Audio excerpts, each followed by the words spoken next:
नमस्कार साथियों, स्वागत है आपका मेरे चैनल पर। आज आप सुनने जा रहे हैं कबीरदास जी की एक और कहानी। जग में बेरी कोई नहीं, जो मन शीतल होए, यह आपा तो डाल दे, दया करे सब कोई। संत कबीरदास जी कहते हैं कि संसार में वास्तव में कोई किसी का शत्रु नहीं होता। मनुष्य का अहंकार, क्रोध, ईर्ष्या और द्वेष से ही दूसरे उसे बैरी दिखाई देते हैं। यदि मन शांत, विनम्र और दयालु हो जाए तो हर व्यक्ति अपना प्रतीत होता है। जो अपना अहंकार छोड़ देता है और सबके प्रति दया का भाव रखता है, उसका जीवन सुख, शांति और प्रेम से भर जाता है। वाराणसी में भोर का समय था। गंगा की लहरों पर उगते सूर्य की स्वर्णिम किरणें नृत्य कर रही थीं। घाटों पर श्रद्धालु स्नान कर रहे थे। मंदिरों की घंटियां और पक्षियों का मधुर कलरव वातावरण को दिव्य बना रहा था। संत कबीरदास जी गंगा तट की ओर जा रहे थे। तभी उन्होंने घाट की सीढ़ियों पर एक युवक को सिर झुकाए बैठे देखा। उसकी आंखें लाल थीं, मानो रात भर रोया हो। उस युवक का नाम शिवराम था। कबीरदास जी उसके पास बैठ गए। क्या बात है पुत्र, तुम्हारा मन इतना दुखी क्यों है? शिवराम बोला, गुरुदेव, गांव के लोगों से मेरा झगड़ा हो गया है। मुझे लगता है कि सब मेरे शत्रु हैं। मैं किसी को क्षमा नहीं कर पा रहा। कबीरदास जी मुस्कुराए, बेटा, जब मन में क्रोध होता है तब संसार वैरी दिखाई देता है। आज मैं तुम्हें 4 प्रेरक प्रसंग सुनाऊंगा। यदि उन्हें समझ गए तो तुम्हारा दुख दूर हो जाएगा। शिवराम ध्यान से सुनने लगा। पहली कहानी, आम का वृक्ष और पत्थर मारने वाले बच्चे। एक गांव के बाहर एक विशाल आम का वृक्ष था। गर्मी के दिनों में उस पर मीठे आम लगते थे। गांव के बच्चे प्रतिदिन उस पर पत्थर मारते। पत्थरों से उसकी शाखाएं टूट जाती, उसकी पत्तियां घायल हो जाती। फिर भी बच्चों को मीठे आम देता रहता।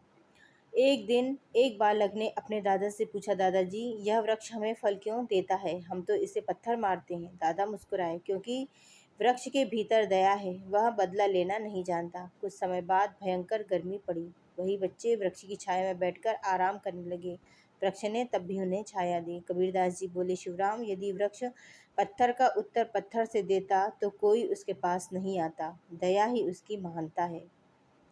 दूसरी कहानी, नदी और विष घोलने वाला व्यक्ति। एक पहाड़ी गांव में निर्मल नदी बहती थी। गांव का एक व्यक्ति नदी से क्रोधित था, क्योंकि बाढ़ में उसकी कुछ भूमि बह गई थी। क्रोध में उसने नदी में गंदगी और विषैले पदार्थ डालने शुरू कर दिए, लेकिन नदी फिर भी बहती रही। वह खेतों को सींचती रही, लोगों की प्यास बुझाती रही। एक दिन वही व्यक्ति गंभीर रूप से बीमार पड़ गया। वैद्य ने उसे शुद्ध जल पीने की सलाह दी। पूरे गांव केवल उसी नदी का जल पीता था।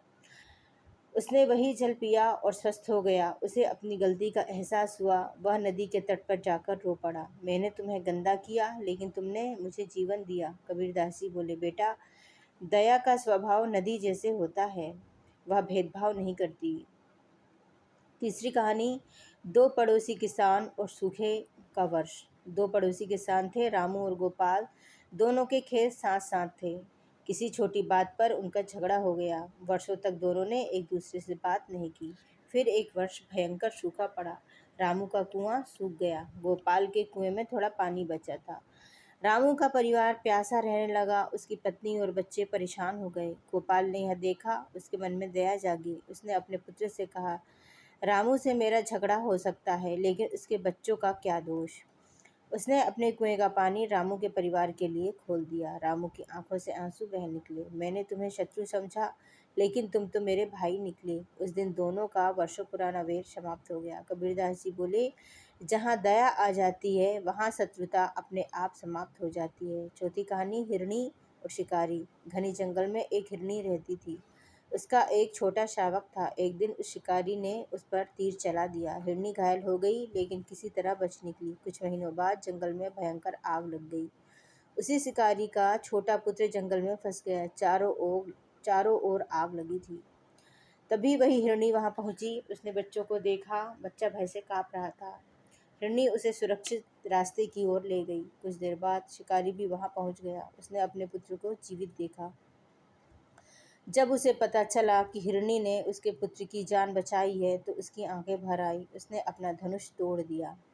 जिसे मैं मारना चाहता था, उसी ने मेरे पुत्र को बचाया। उस दिन से उसने शिकार छोड़ दिया। कबीरदास जी बोले, सच्ची दया वही है जो बदले की भावना को समाप्त कर दे। शिवराम का परिवर्तन।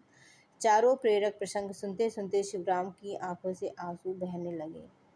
उसे समझ आ गया कि जिन लोगों को वह अपना शत्रु समझ रहा था उनके प्रति उसके मन में ही क्रोध भरा हुआ था। कबीरदास जी बोले, बेटा, संसार को बदलने से पहले मन को बदलो। जब मन शीतल हो जाएगा तब कोई वैरी नहीं दिखाई देगा। शिवराव ने उनके चरण पकड़ लिए। गुरुदेव, आज मुझे समझ आ गया कि शत्रु बाहर नहीं, मेरे भीतर का अहंकार था।